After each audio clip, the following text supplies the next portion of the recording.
He believed the badge was armor. He believed the gun on his hip made him the storm, not the wreckage it left behind. When Deputy Caleb Ross shoved the front of the power scooter with his boot, rolling it dangerously close to the edge of the pier, he thought nobody on this foggy Washington coastline would dare say a word. He didn't see the man in the worn navy hoodie, leaning against a piling with a scarred German shepherd at his heel, quietly watching. He didn't see the moment everything in his life began to come apart. The afternoon had that particular kind of Pacific Northwest gloom that seeped into your bones. Gray sky pressed down on the town of Harborside like a low ceiling, the air thick with the smell of salt, diesel, and old fish that had long since left the boats. On the public pier, tourists drifted between souvenir shops and chowder stands, clutching styrofoam cups for warmth. Gull cries shredded the air. Somewhere below, waves slapped the barnacled pilings with dull, angry thuds. Near the end of the pier, Nora Hayes had carved out a small island of order in the chaos. Her power scooter hummed quietly by a railing, a folding table set up in front of her, with a neat row of glass sample vials and a battered metal case filled with instruments. A laminated sign flapped against the wind. Coastal Watch, Water, Quality Testing. Ask me why it matters. Nora's legs lay still under a thick wool blanket. Her hands, though, moved with precise confidence, drawing up seawater with a syringe and transferring it into a tube, labeling it with the date and coordinates. Her dark hair was pulled back into a low ponytail. A scattering of freckles crossed her nose. Deep grooves of concentration sat between her brows. She looked fragile at first glance. Just another woman in a chair in a cold town. But if you watched longer, you saw the stubbornness, the refusal to leave the fight just because her body had betrayed her. The truck had taken the use of her legs 2 years ago, run a red light and flipped her car 3 times on Highway 101. Right after she'd printed the first article hinting that Harborside's sheriff's office was covering up something ugly along the waterfront. The driver never did a day in jail. The same sheriff had visited her in the rehab center a month later, smiled too wide, told her the town didn't need troublemakers. She'd smiled back, then started Coastal Watch. If she couldn't chase stories on foot anymore, she would sit in the one place they couldn't ignore, the pier where the fishing boats came in, the docks where their money changed hands, the water they all depended on. Today the water readings were coming back wrong. Again. Nora watched the numbers on her handheld meter settle and felt the knot in her stomach tighten. Too much ammonia, too many heavy metals for a bay that was supposed to be pristine. She logged the data, thumb moving swiftly over the tablet screen strapped to her lap. Afternoon, sweetheart. The word sweetheart hit her ears like a slap. Deputy Caleb Ross sauntered into view at the edge of her peripheral vision, broad shoulders in a sheriff's department windbreaker, reflective sunglasses hiding eyes that never held warmth. His jaw was dusted with stubble, too carefully trimmed to be anything but deliberate. A silver chewing tobacco tin clicked in his palm. 2 other deputies flanked him, younger, leaner, hungry in a different way. Donna Ruiz, her hair scraped into a severe bun, tattoo peeking at her collar. Tommy Harlan, tall and wired like a man who drank too much energy drink and not enough water. Nora didn't look up at first. "You're blocking my wind," she said, calmly capping the sample vial. "Blocking your wind," Caleb repeated, as if it were the funniest thing he'd heard all month. "You hear that, Ruiz? Guess we're a weather pattern now." Ruiz snorted. Tommy smirked, shifting his weight like he was waiting for a cue. "You're out here again without a permit," Caleb said casually. Nora finally raised her gaze. "The town council approved my booth 3 months ago. It's on the agenda minutes, Section D." "Sure," he said, looking past her as if the agreement were a minor inconvenience he couldn't see. "Problem is, we've had complaints. People don't like seeing this." He gestured at the scooter, at her blanket-covered legs, at the case of vials, in one sweeping motion that reduced her life to clutter. "Bad for tourism, scares the kids, freaks them out, thinking the water's poison." "Then maybe," Nora said evenly, "the water shouldn't be poison." A muscle jumped in his jaw. Around them, the crowd thinned out. People had an instinct for tension, like animals before an earthquake. A couple with matching windbreakers veered away, pretending to be fascinated by a t-shirt stand. A teenager holding a funnel cake raised his phone half-heartedly, then thought better of it. Caleb stepped closer, his boots thudding against the wood. His shadow fell across Nora's sample case. "You're done for today," he said. "Pack it up." She clicked the last vial into its foam slot and closed the lid very deliberately. "No." He blinked slowly, as though the word offended him. "No," he repeated. "I have every right to collect water samples," Nora said, "and to sit at the pier like anyone else. I'm not in anyone's way. I'm not breaking any law." "You're breaking the peace," Caleb said softly. "That counts more around here." He bent, bracing one hand on the armrest of her scooter, his tobacco-stained breath hot with mint gum. "You like this little crusade, sitting here every day, scribbling notes?" His smile sharpened. "Then you'll love the next part. Citation for unauthorized vending, citation for obstructing public access. Could even throw in disorderly if I'm feeling creative." "You're the one?" "Obstructing," Nora answered. Her fingers tightened on the joystick. "And if you want to write me up, do it, but you're not touching my samples." Caleb straightened, amusement bleeding out of his face, leaving something colder. "You think this game is cute, Nora?" he asked. "You think blogs and little jars of bay water are going to change anything? You already lost once, got yourself crumpled up like a soda can. Why keep poking the same bear?" Her spine snapped straight. "Because the bear's sitting on a pile of toxic sludge that's going to get this town sick," she said. "And you're standing right next to him." Tommy shifted uncomfortably. Ruiz's eyes flicked away for a second, then back. Caleb's smile vanished entirely. He held a steaming paper cup in his right hand. Harborside Sheriff's Office logo on the sleeve. The foam creaked faintly as his grip tightened. "You forgot something in your little sermon," he said. "You forgot who decides what's toxic and what's fine." He tipped the cup.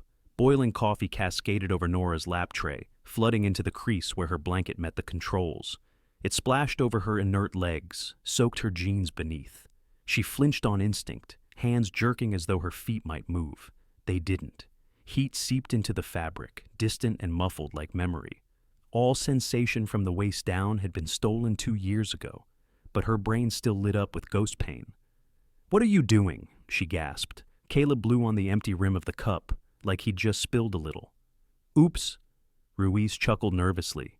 Tommy shifted from foot to foot. "You don't even feel it, right?"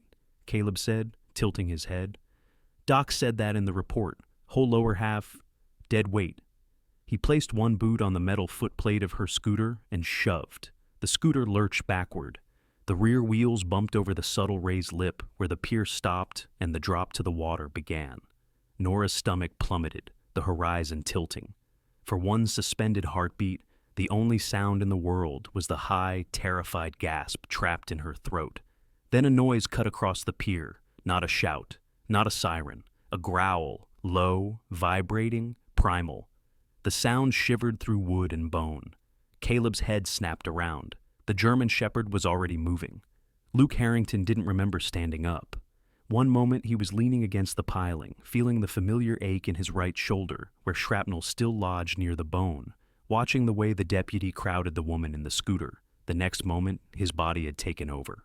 "Rook," he said quietly. The shepherd surged forward like a released arrow. Rook was big even by German shepherd standards. Thick chest, heavy paws, a coat of storm cloud gray and dark saddle black. Scars traced faint lightning bolts through the fur along his flank, half hidden. His eyes held that intense, unsettling intelligence that made people step aside without quite knowing why. He hit the space between Nora's scooter and Caleb with the fluid certainty of long practice. Massive body planted, shoulders squared, teeth bared in a silent snarl. The deputy rocked back on his heels, losing his balance for half a step. "Whoa, hey," Tommy blurted. "Get that dog away from me," Caleb snapped, hand dropping toward his holster. "I'd leave your hand right where it is," Luke called. His voice wasn't loud. It didn't need to be.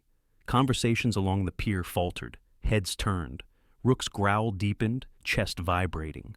Luke walked toward them, boots whispering on the damp boards. He wore a faded navy sweatshirt that had once said U.S. Navy in cracked yellow letters. The left sleeve was rolled up, revealing the angular lines of an old tattoo, a trident and parachute overlaid on a compass rose. His hair was shorter than most civilians pretty it, longer than regulation. A few days' worth of stubble roughened his jaw. His eyes were flat, steady, assessing. Caleb's gaze flicked up and down Luke's frame, calculating. "This is law enforcement business," he said. "Call off your mutt." "Rook," Luke said without looking away from Caleb. "Stay." The dog froze, hackles high but motionless, like a loaded spring that had chosen, for the moment, not to snap.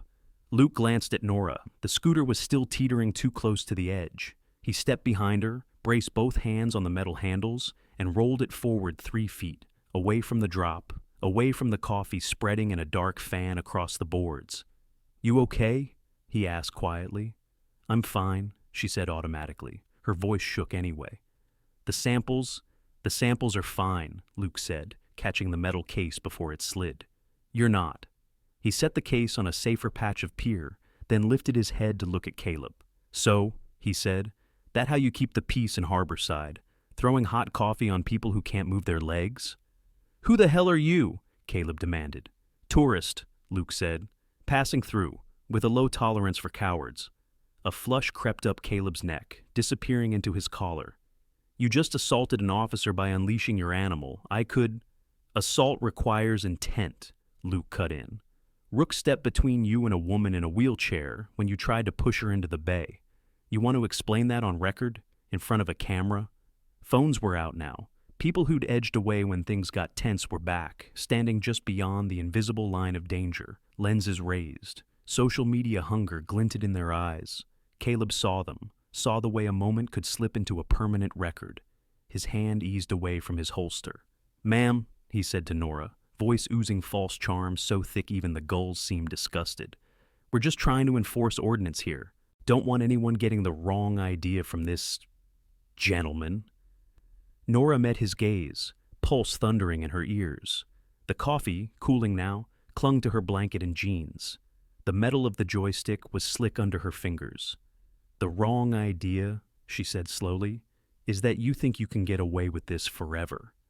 Rook gave a soft huff, like agreement. Caleb's smile cracked at the edges. "We'll be in touch about those citations," he said. His eyes cut to Luke. "Leash your animal, and stay out of department business if you know what's good for you." He pivoted on his heel and stalked away down the pier, Ruiz and Tommy falling in behind him. The small knot of tourists parted like water around them. Phones tracked their retreat. Luke kept his gaze on Caleb's back until the deputies disappeared around the seafood shack. Only then did he exhale. "Rook, sit." The shepherd sat, but stayed angled between Nora and the direction the deputies had gone, as if he didn't trust them not to reappear. Nora became aware she was shaking. It wasn't the cold. It was the delayed impact of almost going backwards off the pier, the sensation of wheels rolling over emptiness, the primal terror of falling and not being able to kick, twist, swim. She hadn't panicked like that even when the paramedics cut her out of the crumpled car. "You're still on fire," Luke said quietly, nodding at the wet blanket. "Can I?" She swallowed, nodding. "It's mostly phantom." He knelt, fingers deft, as he peeled the blanket back from her knees, exposing soggy denim. Faded scars traced pale lines under the damp cloth, disappearing into the high braces supporting her thighs. He watched her face, not the scars, as he pressed the back of his fingers lightly against the fabric near her shins. "Anything?" "Pressure," she said. "No heat." "Good," he murmured. "You got lucky. If that had soaked through sooner—" Nora let out a breath. "Lucky," she repeated. She'd heard that word before, at the hospital. "You're lucky to be alive." As if the chair, the braces, the restless nights were consolation prizes. "Thank you," she said, pushing away the bitterness. "For stepping in. You didn't have to." "Yes," Luke said simply. "I did." He straightened, glancing at the sample case. "He's going to come after you harder now." "He already was," she said. "This just moved the timetable up." He studied her for a long beat. "What are you testing?" Nora hesitated. She'd been burned by concerned strangers before. People who asked questions and then carried answers straight to the sheriff's office, or to Harbor Crown Seafood, the family company that had bought up half the town over the last 5 years. But this man had stepped between her and a crooked deputy with nothing but a dog and a scarred shoulder. "Ammonia, heavy metals, oil sheen ratios," she said at last.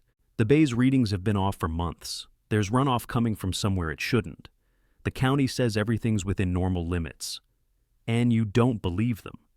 I've worked environmental cases for a decade, she said. The only thing normal about this is how hard they're trying to make me shut up. Luke's gaze flicked toward the horizon, where Harbor Crown's processing plant loomed in gray silhouette, smokestacks bleeding faint fumes into the low clouds. I'm Luke, he said. Luke Harrington. Nora Hayes, she replied. And this is... Rook, he said. The dog's ears twitched at his name. Nora held out a cautious hand. Rook sniffed her fingers, then pressed his head gently into her palm, as if making a choice. He likes you, Luke said. Usually people are furniture unless they smell like explosives or fear. I smell like seawater and cheap coffee, Nora said. To her surprise, it came out almost like a joke. Maybe he has weird taste. Rook let out a soft chuff that was dangerously close to a laugh. You have a ride home? Luke asked. I drove, she said, nodding toward the small adapted van parked near the end of the pier. He followed her gaze, then noticed the subtle lean of the vehicle, the way the front tire kissed the curb. Stay here, he said. He walked to the van, crouched, and ran his fingers over the sidewall of the driver's front tire. A thin, precise cut marred the rubber, not a puncture from road debris, a deliberate slice. He stood slowly, anger tightening his shoulders. What? Nora called. Your tire's been knifed, Luke said. If you'd driven out of here, it would have blown halfway across the bridge. Nora's throat went dry. Is it bad? It's surgical, Luke said. Whoever did it knew exactly where to cut. He looked back toward the direction the deputies had gone. This wasn't a warning anymore. It was a hunt. 20 minutes later, Luke was in the driver's seat of Nora's van, Rook curled up in the back, nose resting against the base of the scooter's frame. The damp blanket, bundled under Nora's legs, steamed faintly in the heated air. The coastal highway unwound ahead of them, 2 lanes of wet asphalt hugging the cliffs. On the right, the Pacific breathed in slow, heavy sighs. On the left, dark cedar forest pressed close. You don't have to do this, Nora said for the 3rd time. Your tire's shot, Luke said. Your chair's controls are waterlogged, and 3 deputies who hate you are on duty tonight. I'm not leaving you on the side of the road waiting for a tow that may or may not come. She folded her arms, glaring at the windshield. Do you always talk like that? Like what? Like everything's an op and everyone else didn't read the brief. He thought about that. Occupational hazard. You're military, she guessed. Was, he said. Navy, teams. Her eyes flicked to the trident tattoo. You're retired, he said. The word tasted strange. Let's leave it at that. Roadside signs flashed past in the mist. Fog area. Watch for falling rocks. Next exit, Old Wharf Road. My place is on the marina, Nora said, nodding toward the turnoff. He turned, following the narrow road downhill. Old boathouses leaned toward the water like gossiping old men. Sailboat masts rattled together in the gusts. They pulled into a small gravel lot at the end of a row of weathered houseboats. Nora's home rode the slow swell of the tide, a narrow 2-story structure with peeling teal paint and a cheerful string of solar lanterns zigzagging the front deck. This is me, she said. Luke killed the engine and turned to look at her. I want to take a look around inside, make sure nobody's been here. You think they'd break into my house? She asked. I think you're a problem for somebody, he said. And problems get managed. She wanted to argue. She didn't. Fine, she said. Just don't trip over the cat. Cat, she smiled faintly. You'll see. He unloaded the ramp, guiding the scooter down with steady hands, then followed her across the gangplank. Boards creaked. Water slapped. Rook moved ahead, nose low, sniffing the air with professional focus. The houseboat smelled like coffee and salt and lemon cleaner. A bookshelf sagged under the weight of science journals and battered novels. The tiny kitchen was crammed with mugs, each from a different coastal town. A sleek gray cat sat on the back of the couch, tail flicking, eyeing Rook with supreme disdain. Lena, Nora introduced. Rook, don't eat my roommate. Rook sniffed the cat. Lena hissed once, then grudgingly accepted his existence, turning her head away like a queen bored with new peasants. Luke checked the doorframe. Fresh scrapes surrounded the deadbolt. One screw hung out halfway, stripped. They tried, he murmured. Nora rolled closer. What? Someone worked this lock recently, he said, and not with a key. Your landlord doesn't strike me as the upgrade your security out of kindness type. He's barely the fix your plumbing type, Nora said. So, they tried the door, and when that didn't work, the tire. Yeah, Luke said softly. He spent the next half hour tightening screws, rehanging the flimsy chain, and bracing the frame with a spare 2x4 he found on the deck. When he was done, the lock still wasn't perfect, but it would slow someone down. You don't owe me anything, Nora said quietly when he stepped back. I don't even know why you're doing this. You don't know me. Luke leaned his shoulder against the wall, feeling the gentle sway of the floating house beneath his boots. I know what it looks like when somebody's marked, he said. Saw it. Overseas. See it here too. Same eyes, same tension in the jaw, same way the bad guys stop pretending to be polite. You think Caleb Ross is bad guy material? Nora asked. Deputies don't slice tires for fun, Luke said. Not the kind who wear the badge for the right reasons. Nora's gaze drifted to a binder on the coffee table, thick with plastic sleeves. What is that? Luke asked. My evidence, she said. Raw data, photos, shipping logs, names. He lifted the binder carefully. Each page contained dates, coordinates, readings, photos of outflow pipes hidden under docks, discolored foam where the bay met the shore, night shots of harbor crown trucks rolling out at hours they weren't supposed to be working. You're thorough, he said. I used to write about corrupt zoning boards and small-town embezzlement, Nora said. Then I got curious about those big shiny jobs creators coming into coastal towns and paying off everyone to look the other way. And that curiosity put you in a chair, Luke said.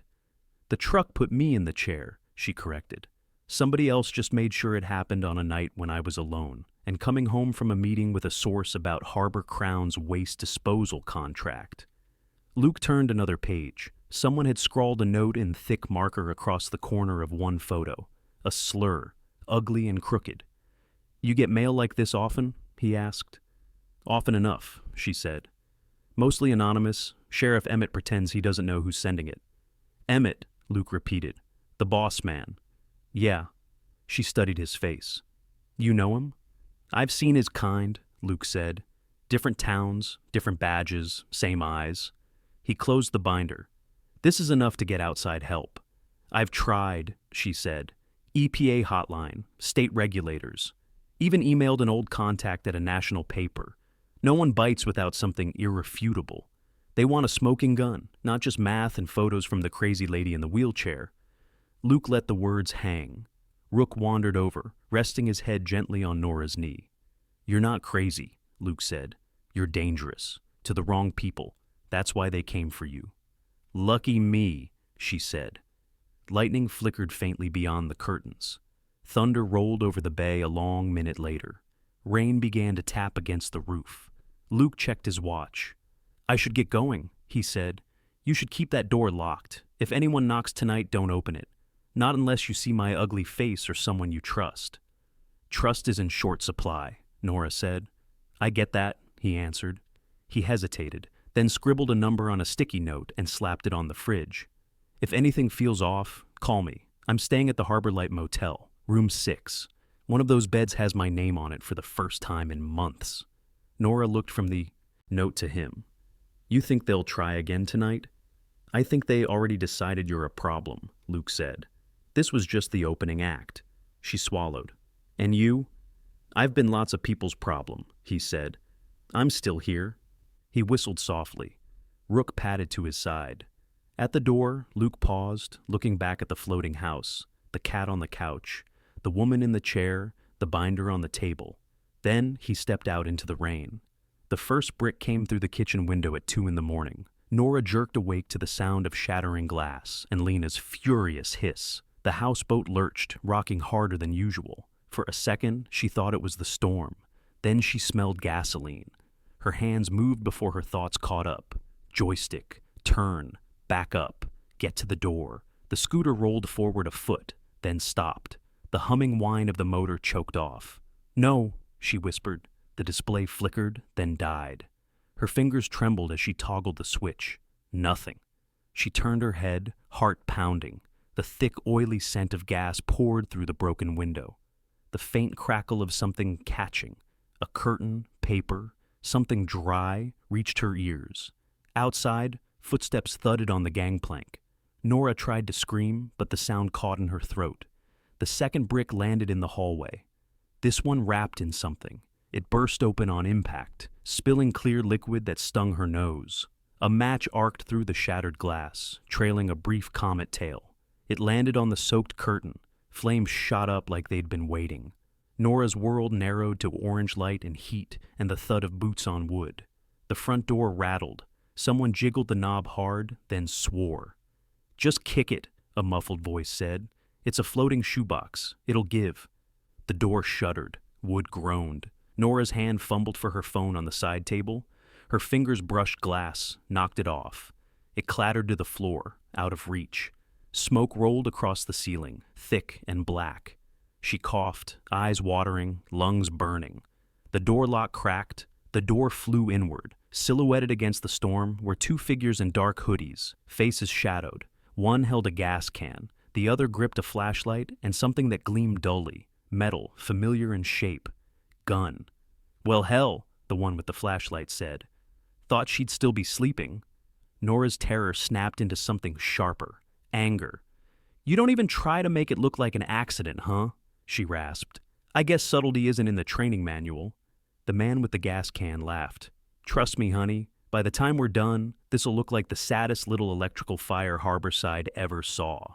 He stepped further in, splashing more fuel across the floor. The houseboat rocked, hard. All three of them froze. The rocking became a violent lurch. The gangplank clanged against. The dock then tilted free. "What the—" Gas can muttered. Something massive hit the front side of the houseboat with a dull, heavy thud. Then another. The intruders staggered. From outside, over the roar of the wind and fire, a new sound rose. A bark. Not the high, frantic yapping of a pet. A deep, thunderous, commanding bark that seemed to vibrate the hull. Rook. Nora's heart slammed into her ribs.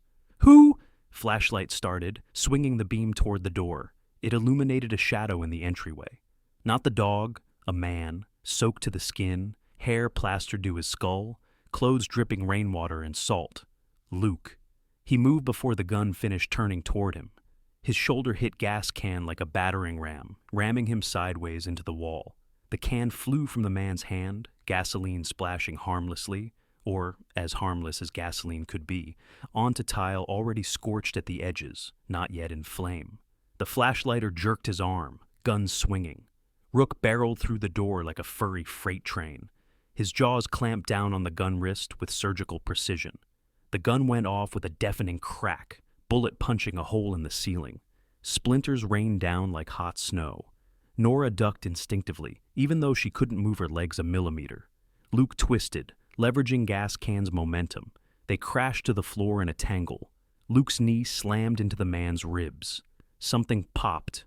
"Rook, release!" Luke barked. Rook let go of the wrist, pushing forward with his body weight to slam flashlight onto his back.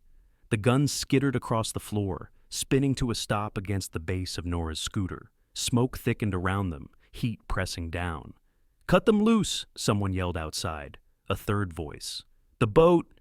The houseboat lurched again. Nora realized, with a delayed surge of horror, that the mooring lines were being cut. Her home was drifting free, fire licking through the windows, gasoline fumes heavy in the air. "We're going to blow," she croaked. Luke must have realized the same thing. He slammed his fist into gas can's temple, knocking him limp. Then he grabbed flashlight by the back of the hoodie and heaved him toward the door like a sack of grain. Both men tumbled out onto the deck, sliding on the rain-slick wood. "Rook! Guard!" Luke snapped. The shepherd planted himself in the doorway, teeth bared over the two groaning intruders, ensuring they weren't going anywhere easily. Luke spun to Nora. "Battery's dead," she coughed. "I can't—" He didn't answer. He slid his arms under her knees and back in one smooth motion. Her stomach dropped. It had been 2 years since anyone had picked her up like that. Hospitals did it with straps and lifts. Friends did it awkwardly, apologizing for every bump. Luke did it like he'd been taught to carry people who were bleeding where they couldn't see. He carried her out onto the deck, cradling her against his, chest. Flames licked through the broken window behind them. The houseboat swung further into the bay, untethered. "Rook, off!" Luke barked. The dog leapt backward, keeping his gaze on the intruders but obeying. Luke grabbed the top of the intruders' hoodies with his free hand, dragging them across the deck toward the edge of the dock, where a low aluminum fishing boat bumped against the side, tethered by a single remaining line. "Move!" Luke snarled. He dropped the unconscious men into the skiff like sacks of trash, shoved Nora gently onto the middle bench, then whistled sharply. Rook launched himself aboard, landing with a clatter that rocked the boat. The line creaked. Behind them, fire ate greedily at wood. Luke jumped. The moment his boots hit the metal bottom, the last line snapped. The burning houseboat drifted away into the black water. Luke grabbed the outboard starter cord and yanked. Once, twice, 3 times. The engine coughed to life, sputtering, belching smoke. He swung them hard away from the flaming wreck, guiding the little boat toward the dim lights of the marina. Rain hammered down, hissing on the water and the flames alike. Nora turned her head just enough to see her home, her safe little world of books and samples and coffee mugs, become a floating torch. The heat hit her face even from 50 yards. She watched as the curtains collapsed, the roof sagged, the windows blew outward with a dull boom. "Lena!" Her heart stuttered. "Lena!" she whispered. Luke's jaw clenched. "I didn't see a cat when I came in," he said. It was the gentlest lie he'd ever told. "We'll check the dock. Maybe she bolted before they lit it." Nora pressed her lips together, tasting salt and ash. The burning houseboat collapsed inward with a roar, embers spiraling up into the rain.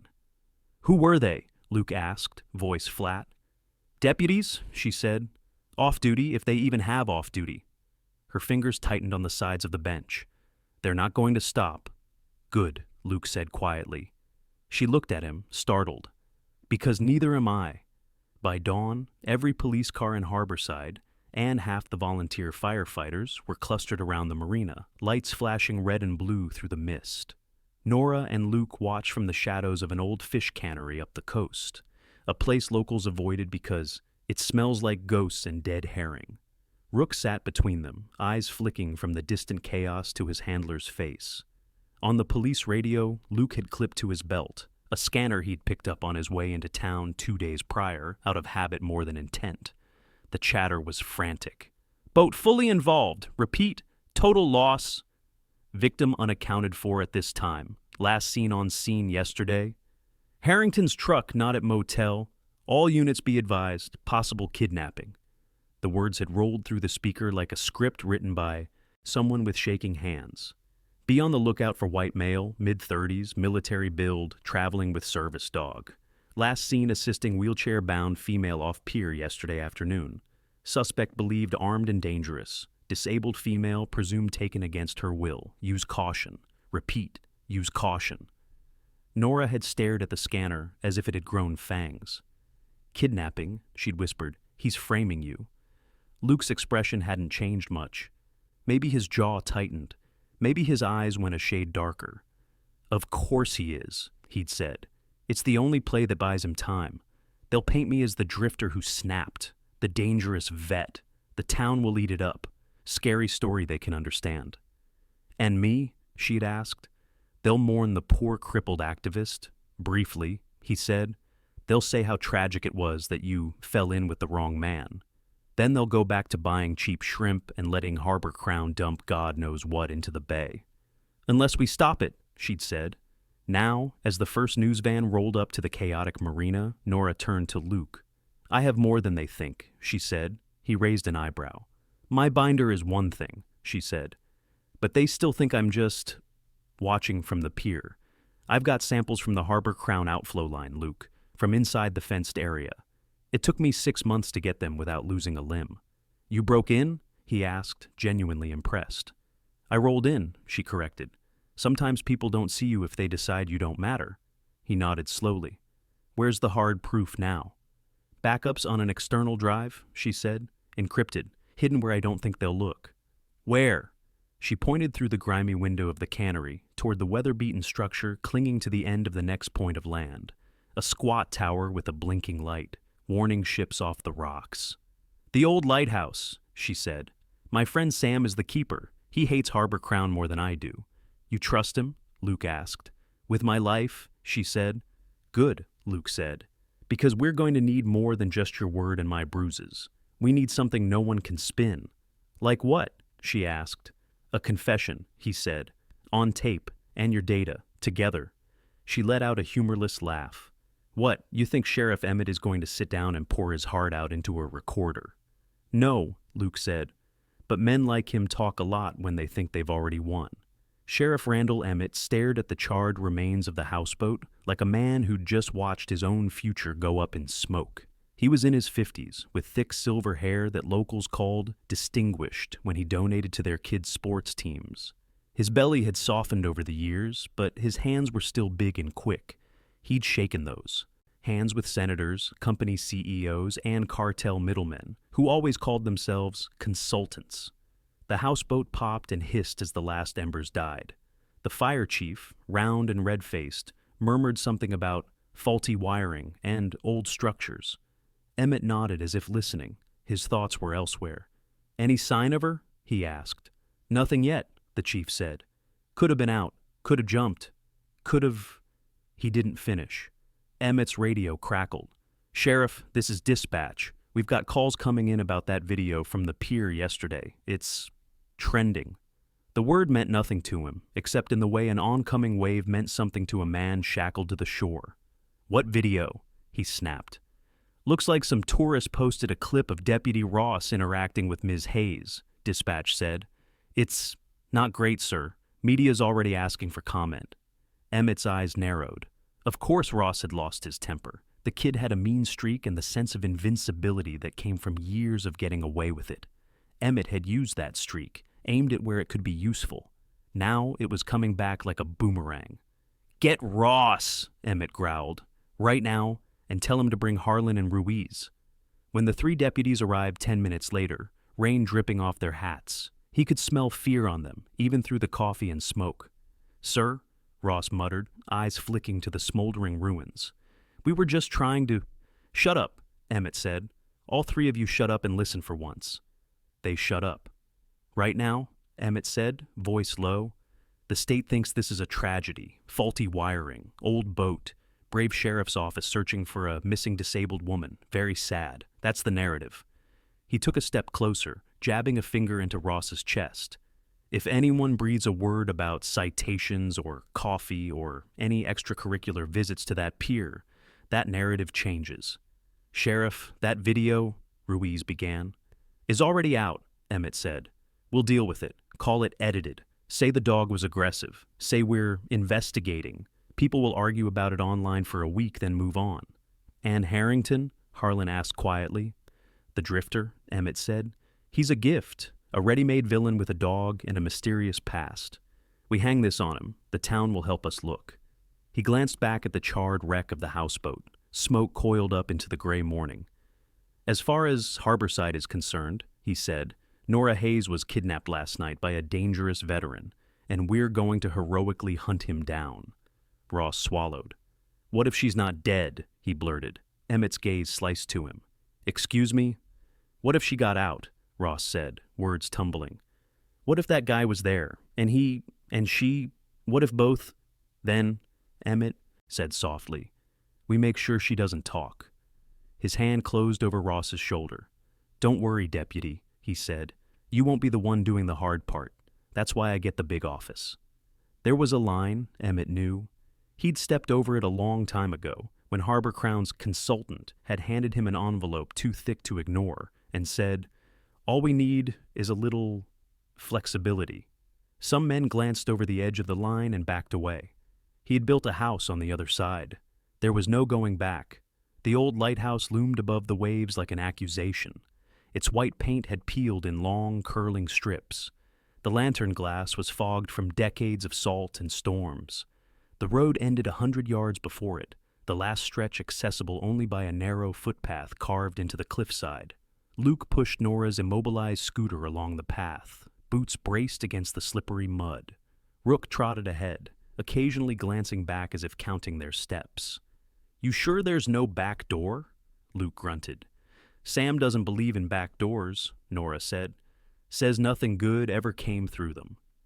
They reached the top and crossed the small patch of flattened grass leading to the lighthouse keeper's cottage. Smoke drifted lazily from the chimney. A faded, "Keep out no tours" sign hung crookedly on the gate. Nora knocked. The door opened 2 inches. One blue eye glared out through the crack under a bushy eyebrow. "If this is about the damn wind turbines again, you can—" the voice began. "Hi, Sam," Nora said. The door swung open. Sam Carver filled the frame like a human boulder. Big in the way old longshoremen were big, muscle gone to bulk but still solid, hands thick and scarred. His beard was more white than red, hair pulled into a ragged ponytail at the nape of his neck. "Nora, girl," he said, "you're supposed to call before you haul yourself up my cliff." "My phone's on the bottom of the bay," she said. "Long story." His gaze slid to Luke, assessing, then to Rook, who stared back calmly. "And this is—" "Luke Harrington," Luke said.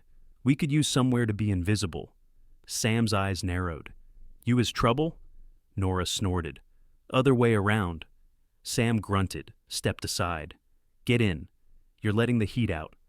The cottage smelled like wood smoke, coffee, and old rope. Charts papered the walls. A CB radio crackled faintly on the table. The lighthouse door stood open, a spiral staircase visible beyond, winding up into dimness. Sam listened without interrupting, as Nora told the story in halting pieces. The pier, the coffee, the sliced tire, the houseboat, the fire, Luke showing up in the doorway like some soaked, pissed-off angel. Rook stretched out on the rug, pretending to nap, but Nora noticed his ears twitched at every mention of Ross, Emmett, Harbor Crown. When she finished, Sam leaned back, chair creaking, and let out a low whistle. "I always said Emmett was rot wrapped in a suit," he muttered. "Didn't think he'd be dumb enough to light fires in his own harbor." "He's not dumb," Luke said. "He's desperate." Sam's gaze shifted to him. "And you?" "What about me?" Luke asked. "You going to run?" Sam asked. "Or are you here to dig in?" Luke thought of long, dusty roads in countries whose names barely mattered anymore, of evac choppers that sometimes came too late, of faces he remembered only in fragments, a hand reaching for his, a dog lunging toward a door, smoke and sand and blood. "I'm tired of running," Luke said. Sam nodded once, slow approval.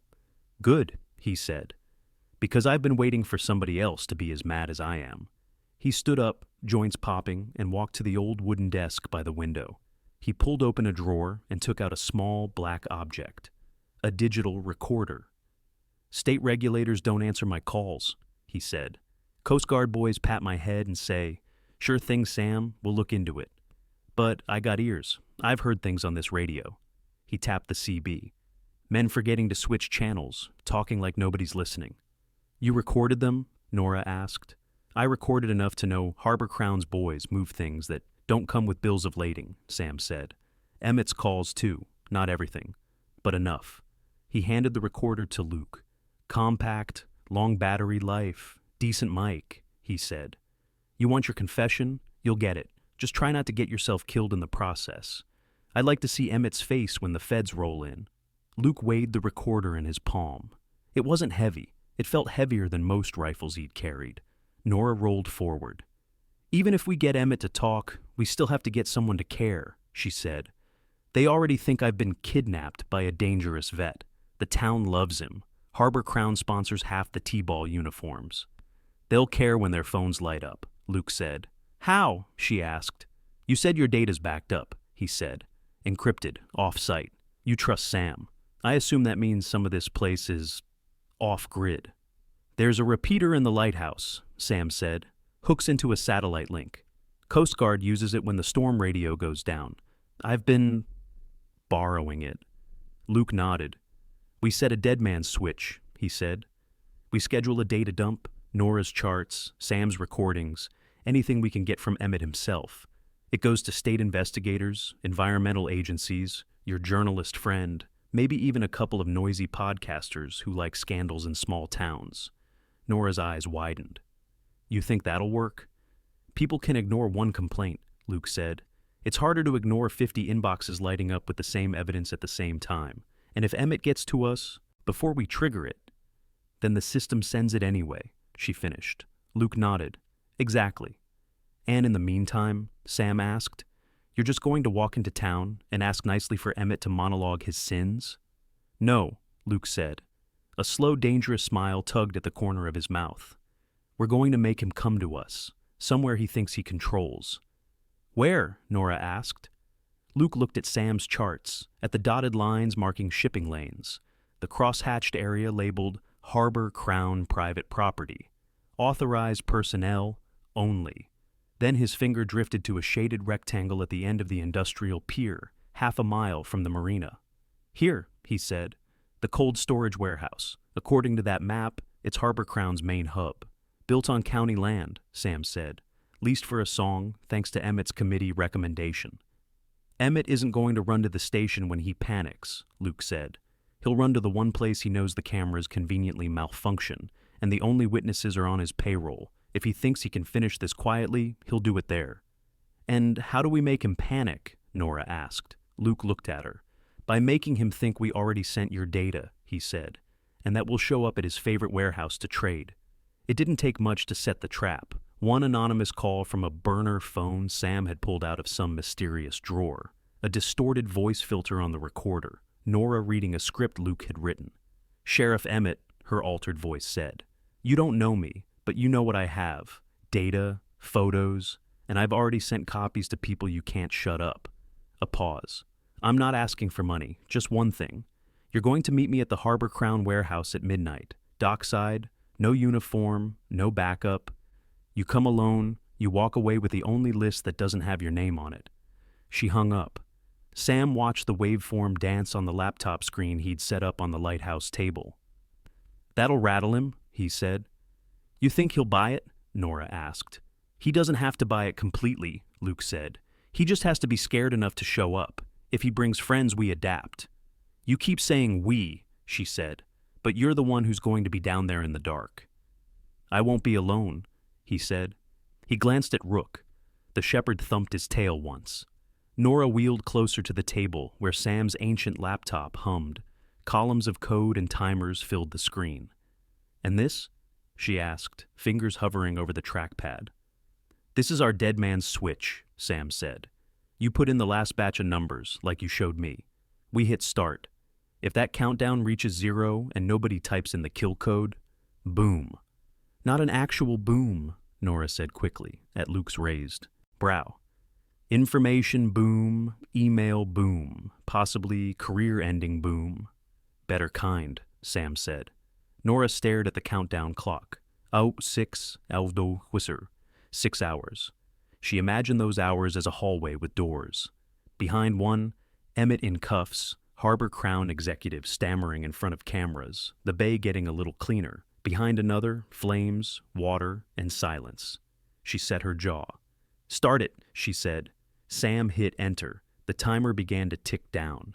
Midnight turned the Harbor Crown warehouse into a black hole. The building crouched at the end of the industrial pier like a sleeping beast, windows dark, security lights flickering intermittently. The smell of brine, fish, and diesel hung in the damp night air. Luke crouched in the shadow of a stack of empty pallets, eyes adjusted to the dark, ears tuned to every creak and lap of water below. Rook lay at his side, muscles coiled, breathing slow. The recorder was clipped to Luke's chest, under his jacket. For the first time since he'd left the teams, his body felt right. Not comfortable. Never comfortable. But aligned. He'd spent months trying to convince himself he wanted quiet, that he was okay with lives measured in grocery lists and bills instead of missions and exfil points. Then he'd watched a deputy tip hot coffee onto a woman who couldn't move her own legs. It was like someone had switched the world from grayscale back to color. Headlights cut through the fog at the far end of the pier. A black SUV rolled toward the warehouse, tires hissing on wet planks. It stopped near the loading bay. The engine idled. The driver's door opened. Sheriff Emmett stepped out. Windbreaker zipped tight against the cold, collar up. He scanned the pier, shoulders tense. Another door opened. Caleb Ross climbed out on the passenger side. Luke's mouth tightened. Alone, huh? He murmured. Rook's ears flicked. Emmett's voice carried faintly across the water. "You sure this is legit?" Ross muttered. "Could be a setup." "Of course it's a setup," Emmett said. "The question is, who's running it?" "You think it's that Harrington guy?" Ross asked. "Who else?" Emmett said. "Our little wheelchair journalist is either Ash or halfway to Portland in the back of his truck by now. And if there's even a chance he's shopping our names around, I'm not waiting for a subpoena." They walked toward the warehouse side door. Emmett pulled a key card from his pocket, swiped it, and punched in a code. Luke noted the motions, the keypad placement, the rhythm. The door clicked. Light spilled out into the dark. Emmett and Ross disappeared inside. Luke touched Rook's collar. "Stay," he whispered. He slipped from shadow to shadow, closing the distance to the side door, and wedged his boot in the jamb just as it swung shut. He counted to 30 under his breath, letting them get deep inside. Then he eased the door open and slipped in. Cold air hit his face. Freezer air. The warehouse interior was a maze of tall shelving units, pallets of boxed seafood, forklifts sleeping in their charger cradles. Fluorescent lights hummed overhead. Emmett's voice floated back from somewhere near the center. "Check the office," he said. "See if there's anything on the cameras." Luke moved along the wall, using stacked crates as cover. He saw the glow of a small office window, a bank of monitors showing static or blank blue screens. "Nothing," Ross called. "Looks like the system's offline." "Convenient," Emmett said. "For us." He stood in the middle of the warehouse floor, hands on his hips, turning slowly like a man sniffing the air. "Harrington," he called. "I know you're here. You don't have what you think you have. Nora Hayes is dead. You want to salvage something of this? Come out and be reasonable." Luke stayed still. "You think I don't recognize your voice?" Emmett continued. "That little call? Please. I've been listening to cranks for 30 years. But you're no crank. You're a professional, and professionals know when the game's over." "You sound nervous, Sheriff," Luke said. His voice bounced off the freezer walls, warping. Emmett turned, flashlight beams slicing across the racks. "I sound like a man cleaning up a mess," Emmett said. "You think I like that? You think I wanted her boat to burn? This town doesn't survive without Harbor Crown. They pay people. They keep the lights on. You start screaming about runoff and contracts, all you do is sink the ship we're all on." "You don't sound like a public servant," Luke said. "You sound like a middle manager for organized crime." Ross's flashlight jerked toward the sound. "Show yourself!" Luke stayed in the shadows above them, perched on a metal catwalk he'd climbed while they were talking. He watched their patterns, the way their lights swept the floor, the blind spots. "You think anyone will believe you?" Emmett asked. "You're already the villain in this story, the kidnapper, the unstable vet. All we have to do is find you near a body, and the rest writes itself." "You mean my body?" Luke asked. "Or Nora's?" Emmett's jaw flexed. "If she somehow survived that fire, she's not talking. I've come too far to let some bitter woman in a battery chair and a drifter with a dog ruin it." The words hung in the air. Luke's thumb brushed the recorder clipped under his jacket. It blinked red. Got it. He moved. Dropping from the catwalk, he hit a stack of crates halfway down to break his fall, then dropped the rest of the way behind a forklift. Ross spun at the noise. "There!" Rook burst through the side door like a furry missile. He'd waited exactly as long as he could. The shepherd's bark detonated in the freezer space like a bomb. Ross flinched, swinging his flashlight up. It hit Rook full in the face, blinding him. Rook didn't need his eyes. He knew the sound of wrong footsteps. He slammed into Ross's legs. The deputy went down hard, gun skittering across the concrete. Rook planted himself on Ross's chest, teeth inches from his throat, growl vibrating the man's bones. Emmett spun, drawing his own sidearm. Luke came out from behind the forklift. "No," he said. The sheriff's eyes widened. "Drop it," Luke said. "You won't shoot," Emmett sneered. "You vets. You're all soft once there's no flag." "You're right," Luke said. "I won't shoot." He hurled the handheld radio he'd taken from Sam. It hit a metal beam behind Emmett's head and exploded in a burst of static and screeching feedback. Emmett's hand twitched at the sound, just enough. Luke closed the distance. He slammed into Emmett, jamming his arm up so the gun pointed at the ceiling. The pistol went off, bullet punching into acoustic tile. Emmett was strong, but he fought like a man used to winning by presence, not technique. Luke fought like a man who'd been kicked in the ribs by a dozen countries and still gotten up. He twisted, locking Emmett's wrist, pivoted, and sent the gun clattering. Emmett snarled, driving a knee toward Luke's ribs. Luke took the glancing blow, grunted, and countered with a headbutt that snapped Emmett's nose sideways. Blood sprayed. "You have no idea who you're messing with," Emmett gasped, clutching his face. "Harbor Crown will bury you. The cartel will—" "Keep talking," Luke said calmly. "You're almost there." Hayes stuck her nose where it didn't belong, Emmett spat. "We gave her chances, warnings. She kept poking. So yes, I sent my people, went overboard with the fire. But hell, maybe she liked the heat." Luke hit him, not enough to knock him out, just enough to shut him up for a second. Ross whimpered under Rook's paws. "Sheriff," he croaked, "there's something you should see." A new sound cut through the warehouse. Not sirens, a chime, coming from Emmett's pocket. He blinked, disoriented, as Luke ripped the phone free. The screen glowed with a notification. New emails, 47. Subject lines, visible in preview, scrolled by. Coastal contamination. Evidence, ATTN, State, AG, Harborside. Corruption, urgent environmental violation, video and audio, attached. Luke looked up at the warehouse office window. Nora's face appeared there, pale and tense but alive, eyes blazing. She leaned forward toward the cheap office phone she'd jacked into the PA system. "Hi, Sheriff," her voice echoed through the warehouse, clear and amplified. "I'd say you're late, but actually, you're right on time." Emmett's eyes bulged. Dead man switches are a wonderful thing," she said coolly. "You tried to burn me. You lied about kidnapping. You sent your dogs. So I sent the truth to everyone." She lifted her tablet, showing the countdown clock now sitting at Eura 0000. "And in case anyone wonders," she continued, "we've got you on audio, admitting to arson, conspiracy, obstructing justice, and being a spectacular jerk about disabled people." Rook barked once, as if punctuating the list. Outside, sirens finally wailed, distorted but unmistakable, drawing closer. Emmett's shoulders sagged for a fraction of a second. Then something hardened in his gaze. He lunged for the dropped gun. Luke moved. Emmett's fingertips brushed the grip. Rook launched. He hit Emmett full in the side, like a living battering ram, jaws locking onto the sheriff's forearm. Bone crunched. The gun skittered away across the slick floor, spinning to a stop against a box labeled "Frozen Cod, Product of Unknown." Emmett screamed. Rook held on, not tearing, just crushing, pinning the arm like a vice. Luke stepped in, grabbed Emmett by the collar, and slammed him against the pallet rack.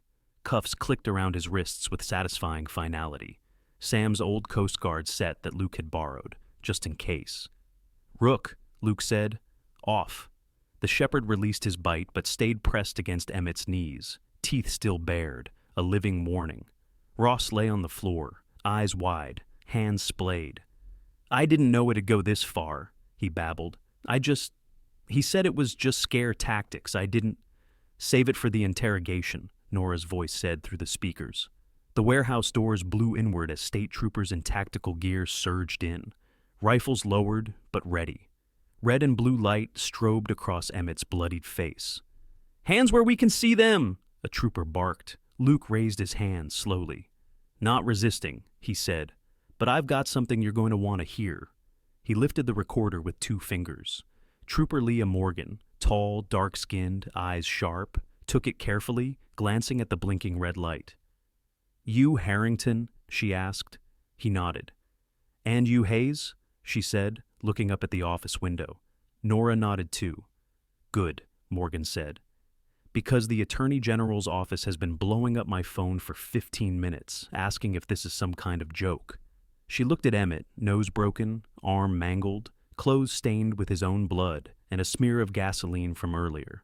"From where I'm standing," she said, "it's not a joke." She signaled to her team.